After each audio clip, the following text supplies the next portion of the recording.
This is it, the 32nd and last team in my NFL 10 and 20-minute team series. And since I have a lot to say about Tampa Bay, I'm going just to get right into it. Another NFC South title for the Bucs. They eked it out again. Remember that last year with Tom Brady was one of those where they came from behind and did it.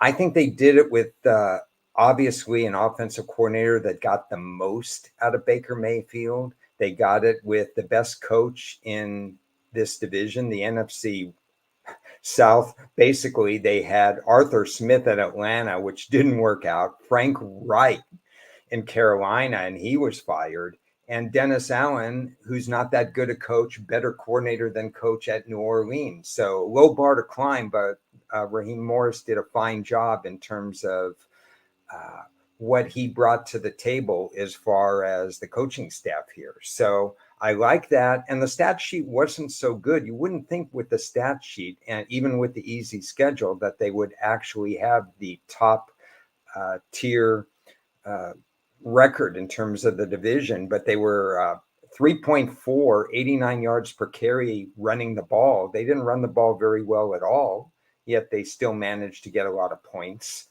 Their run defense reverted back. Unlike New Orleans, their run defense reverted back and did a nice job at 3.8 per carry, one of the top 5 teams in terms of defending the run, under 90 yards per game. So you're talking about a team that basically was able to control the line of scrimmage, and they did a lot of good things, both experience-wise and recent draft-wise, to address the defensive tackle, things I wish other teams would have done as well. Their usual 66% pass D was a problem. They had an unusual +8 turnover ratio, which was more of a random +8 fumble ratio. So that's going to be hard to replicate next year. They didn't have a great home record.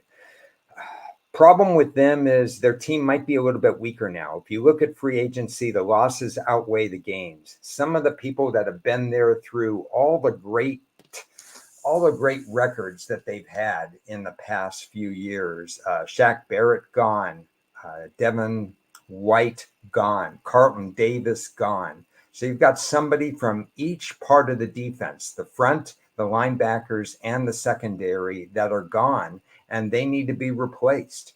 They have a new offensive coordinator, obviously, because Brian Callahan accepted a head coaching job. So now you have Liam Cohen, who had he's on a roller coaster ride. He was with Kentucky one year, then the Rams, then Kentucky, then the Rams. So now he's back in the NFL, and he's with this team. He's pretty good as an offensive coordinator, but again, he's learning a new team. We'll see how that goes. We'll see how that dynamic with Baker Mayfield goes, because Mayfield had a fine year last year. Let's talk draft. And I think they did a pretty good job in terms of hitting their needs. If you look at my need board, I said they needed 2 offensive linemen.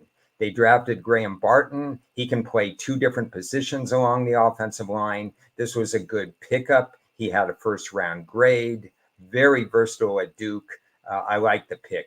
Their second offensive lineman was not rated by me. I don't think he's going to make it in the NFL. So even though they addressed 2 offensive linemen, I wish they would have gotten a better second offensive lineman. In terms of edge, they took Chris Braswell. I had him rated as a third rounder, picks between 70 and 80. So kind of early to middle third round.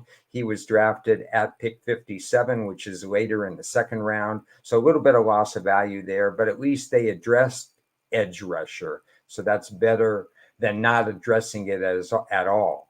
In terms of inside linebacker, they didn't really address that. Defensive back, Tyree Smith, a very fast riser on draft boards out of Georgia. I had him lower rated. I had him as a third day pick. They picked him up toward the end of the second day. I think a little bit loss of value, but since he was a fast riser with assignment sound Georgia, maybe he ends up doing a good job. He's going to need a little bit of development, in my opinion. Jalen McMillan, a wide receiver. They have to plan for the future beyond their top 2 wide receivers. Obviously, Evans and Godwin are great wide receivers. They've been there forever, and they know exactly how to complement each other.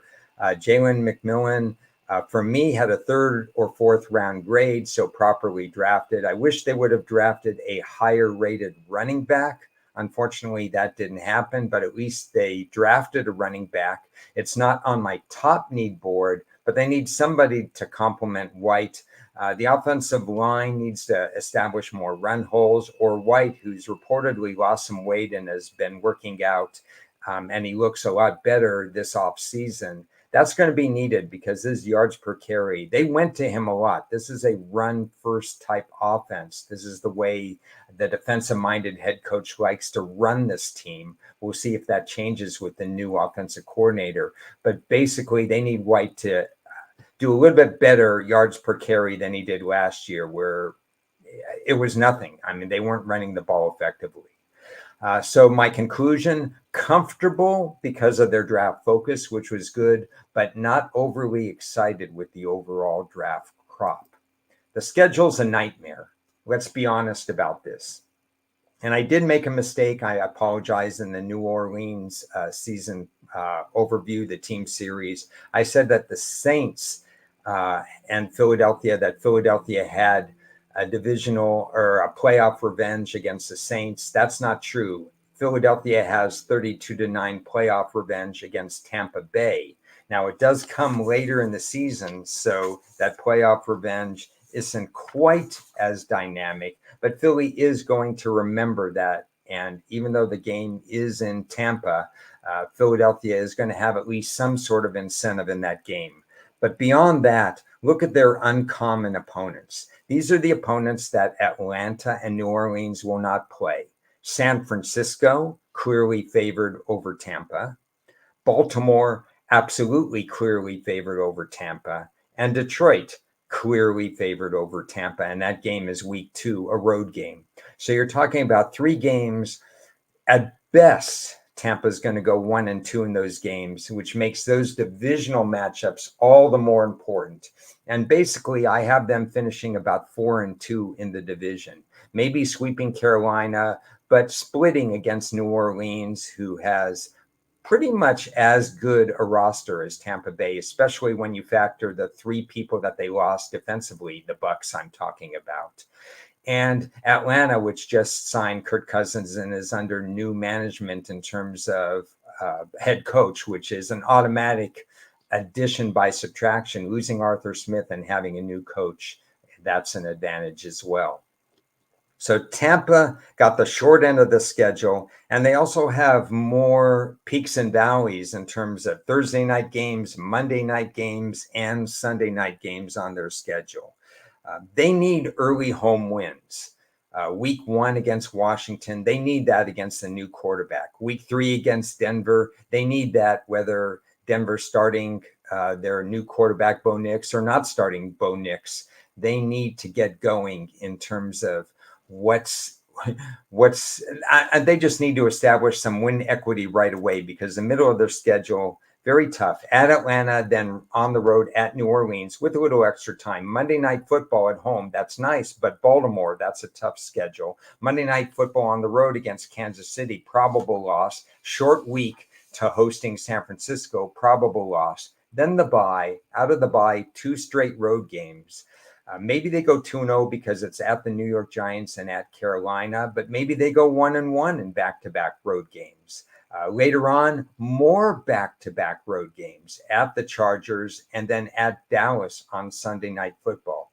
So this is compared to Atlanta's schedule and compared to New Orleans' schedule. This is a tougher schedule. 4 road games in a 5-week stretch after the bye, even though the NFC gets 9 home games. It's rare to see an NFC team with 4 road games in a 5-week stretch. I don't like the schedule, although at the end, if they're in the running, they could pull it off with Carolina and the Saints basically at home. They should be favored in one or both of those games.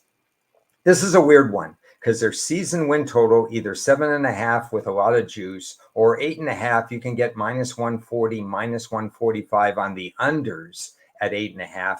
Yet their divisional odds have some value at +310 at DraftKings. Why do I say that? because if I give Tampa Bay a 30% chance to win this particular division, that's plus 233, just like the Saints. So you're getting value in terms of winning the division.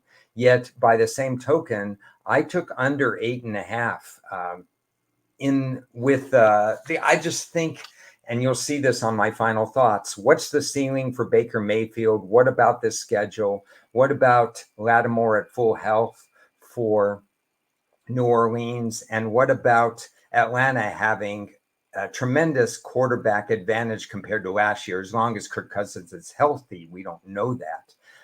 And also the new coaching staff. So I think two different things are in play, where there's a little bit of value on divisional odds, yet I still like the under 8.5 because of the schedule and because they lost key defensive personnel. They also lost their offensive coordinator, remember, who helped Baker Mayfield do what he did. So here are my final thoughts.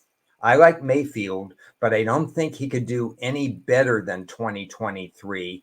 In fact, I think if he replicates 2023, that's great. But with the random fumble ratio, the new coordinator, etc., and can Baker Mayfield stay healthy? They certainly don't trust Kyle Trask because they've had him on the roster for so long.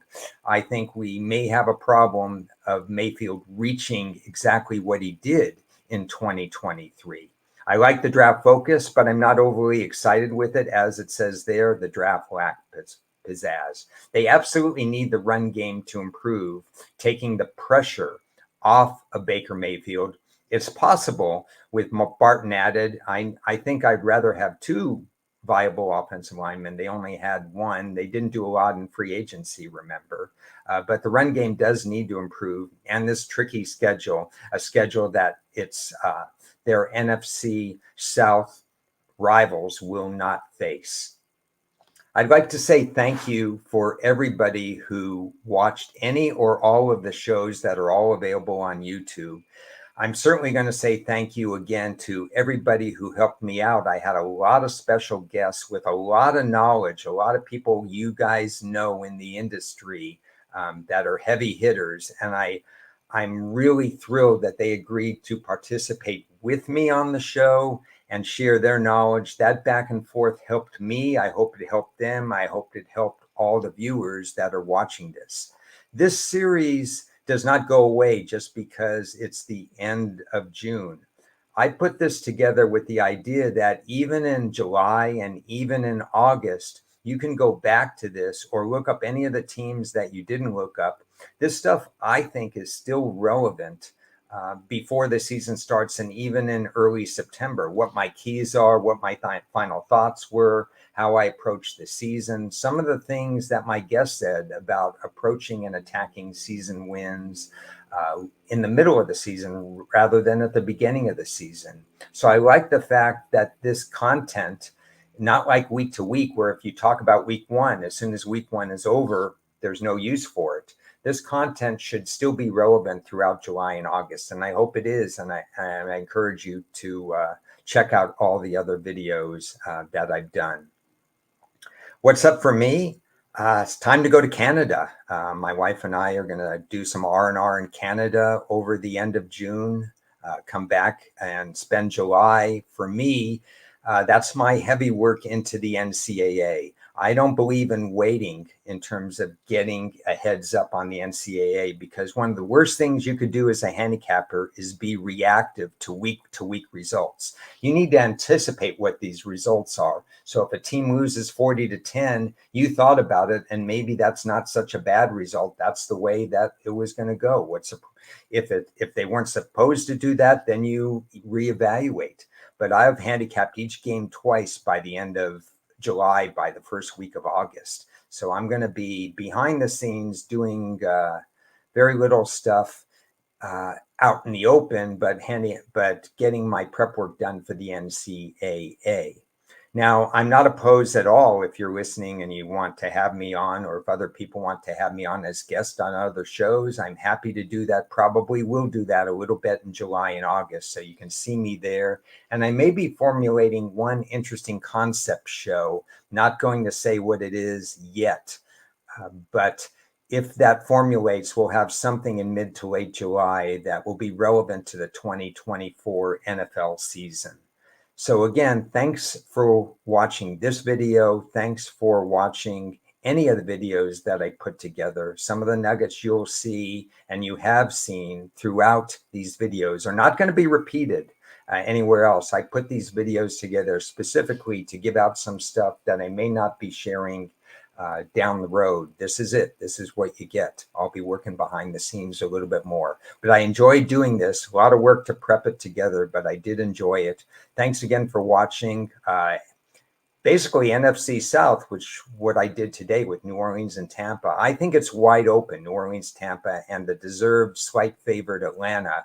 Let's see what happens. Looking forward to 2024 NFL season.